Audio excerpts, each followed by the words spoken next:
Hello everybody, welcome back to The Addicted Bookworm. I'm Hermione, and on this channel I do book hauls, book reviews of digital and physical media, audiobooks, and so much more. Pardon me for 1 second. Alright, so happy Monday everybody. I hope all of you are so far having a great one. It's currently 8:23 in the morning at the time this video is done. So, I got a couple, I want to talk about one thing, and then I will get to what the video is about.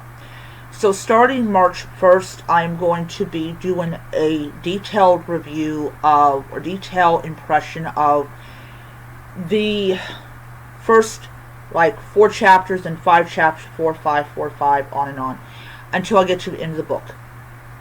And the reasoning for this is very simple. I kind of want people to see how long it actually takes me to read a book. I'm not talking about skimming it or on Google or whatever, but basically talking about either how I feel about what I've read or kind of just putting my thoughts out there. And I've done it on my former fantasy channel, and I want to do it here. Alright. Sorry about that. I had a little bit of cloudiness right here, and it was like, what the heck? So, that's what I'm doing March 1st, is I'm going to do, I may do 3 videos a day, I don't know. But I kind of want people to really see, what it's like. But I will still do the weekly wrap-up, and I'm also going to do the, what I do every month. But I just feel like that by doing that, it really shows, hey, yeah, this is how she actually does it. which is great, because that's the point of having this channel, is to talk about books and do book things. Alright, so the topic of today's video is actually a bit of a response to our Booktubers line about the number of books that they read. And his answer, of course, was yes. And he could have stopped the video there, but he wanted to explain his position. And I agreed with what he said. Not all booktubers do this. Not all booktubers do this, but a lot do. They lie about how many books that they've read. And when they lie about books that they have read, it really shows that this is not a hobby for them. This is a way they make money. This is a way that they live their fabulous lifestyle and everything like that. When I was growing up in the 80s, and I definitely hit the bookworm title in the 90s. In the 80s, I read, I remember I was in my bedroom, I remember this very vividly, and I found a book on Brothers Grimm fairy tales. And these weren't the Disney ones. These were the dark fairy tales, which is why I've got a copy of Brothers Grimm fairy tales on my thing, because you gotta have one.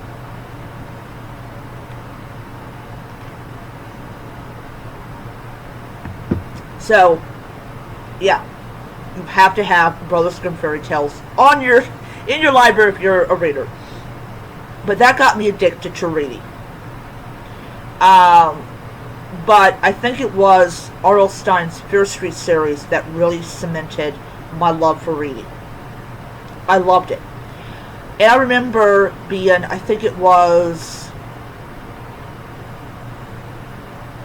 15? I think it was 15. Might have been 14. My mother made a comment about I used to read all the time, and then my mother beat it out of me, and I'm like, I hope that's not a sign of what you're about to do. But she never told me I couldn't read. But I know that, like, my mother got so upset with me one time, not enough to hit me, but she kind of got upset with me when I brought home like 50 library books. And I think because she was like, nobody can read 50 library books in 3 weeks. And she was right. I wasn't able to do it. It didn't stop me from trying, but I wasn't able to do it. I would just take the books that I hadn't read and have them rechecked out. That was before they had like the website where you could go on there and do that.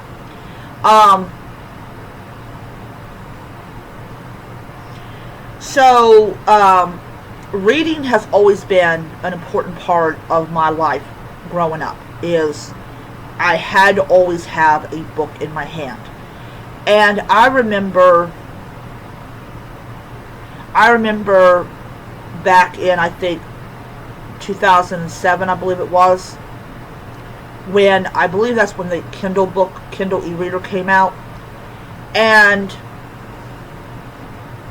the rabbi was talking about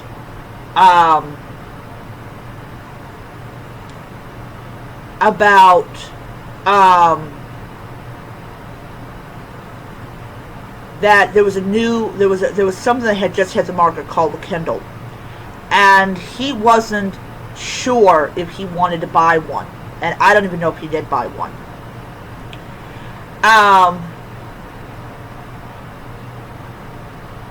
But that was my first time hearing the word e-reader, and I was intrigued.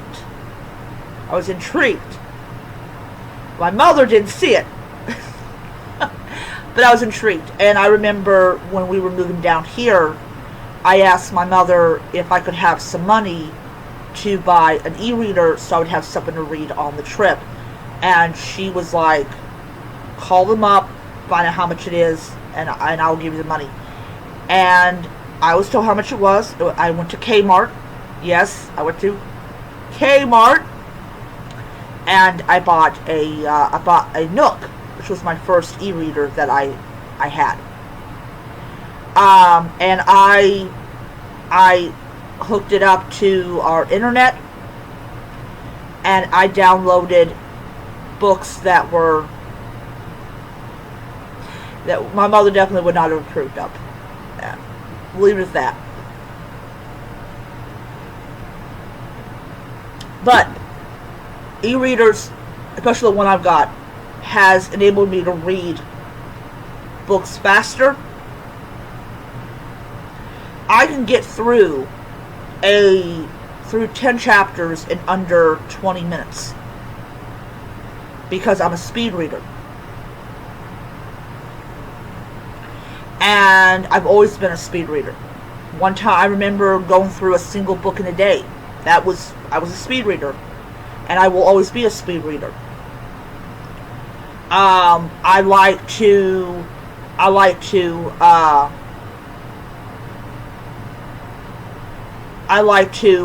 listen to audiobooks at 1.50 times.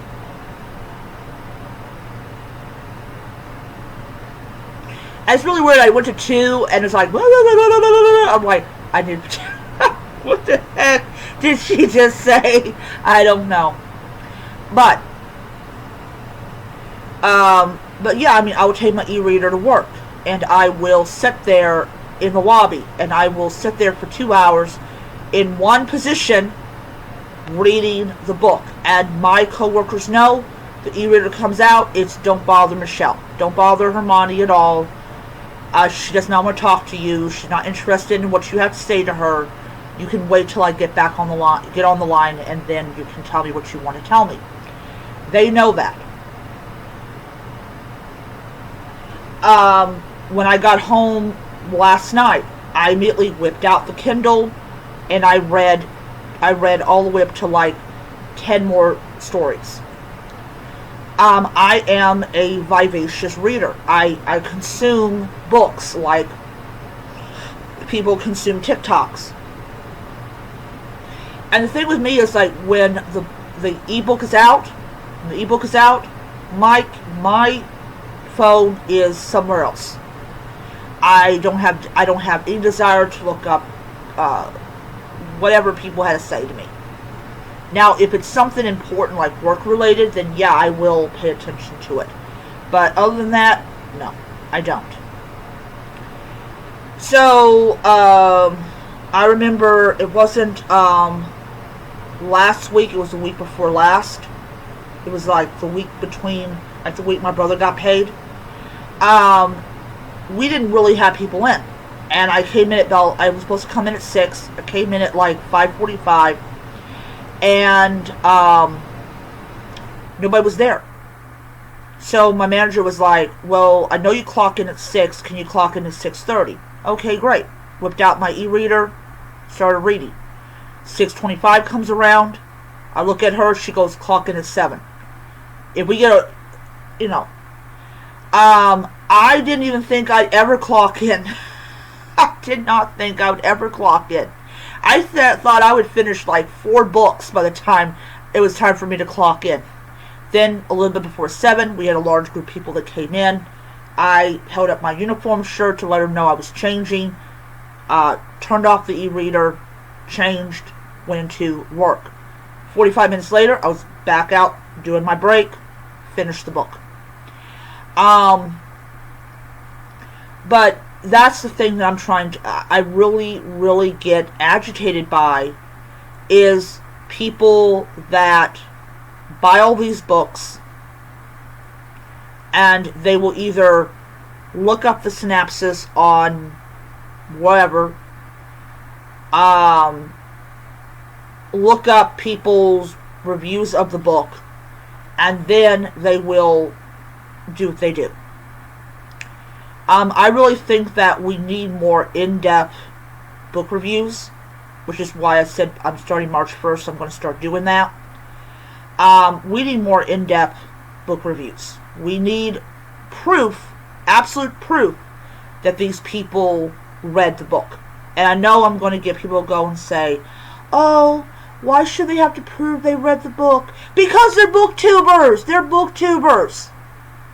Their job is to ensure that we don't pick up a crappy book. That is what you sign up for when you decide to do a booktube channel. And it absolutely just amazes me about the fact that people will accept substandard book reviews. And I am guilty of that because I read like 25, 30 books. But this is why I'm doing the more in-depth book reviews on whatever books that I'm currently reading.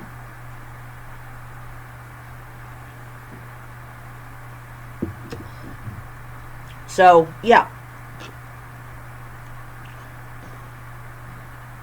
So, that's just something that I just feel like that I need to do with this channel.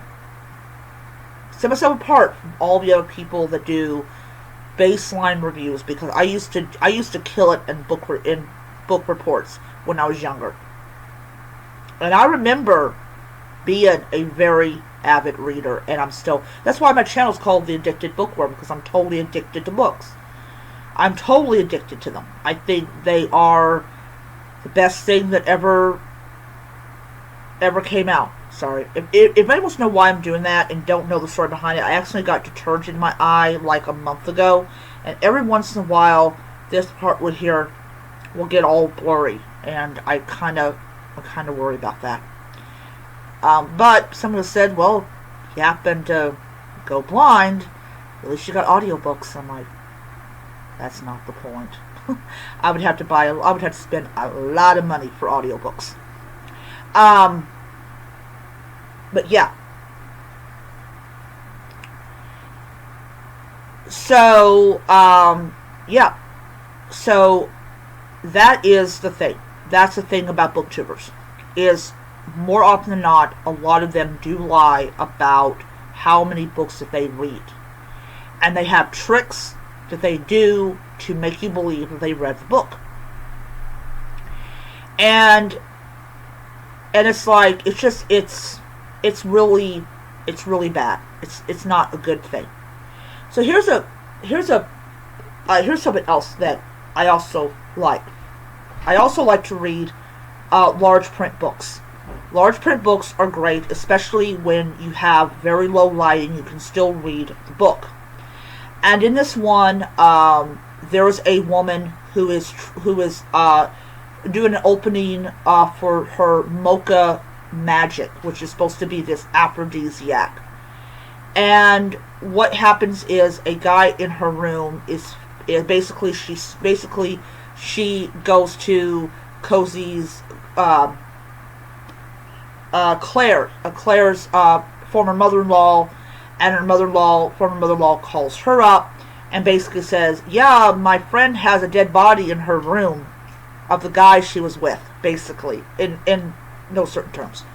And she goes there, and sure enough, there's a dead body. And there's a lot of blood. But then when she goes back to secure the crime scene, the body's gone. I'm thinking, what the heck? What? How is this possible? How's the dead body gone? And everything's cleaned up. Like, what the hell? What the hell? And then, of course, you have Joy coming back and Matt coming back. And Matt is not too thrilled with the idea that Claire's beans are going to be used in this stuff. And he's like, he doesn't believe in that stuff. Though he's a walking aphrodisiac himself, at least according to himself. But that's the thing about it, is I'm on 15 and I read 14 chapters of this book, so I know what happened in this book. But yeah, so a lot of booktubers lie about what how many books they've read, and we consume the lie. We consume it. So that's why I think that booktubers should really do more detailed reviews of their books that they read to really, really ensure that people know, hey, I did read it. Alright, I am going to end it here. Hope you guys enjoy your wonderful Monday, and I will see you next time.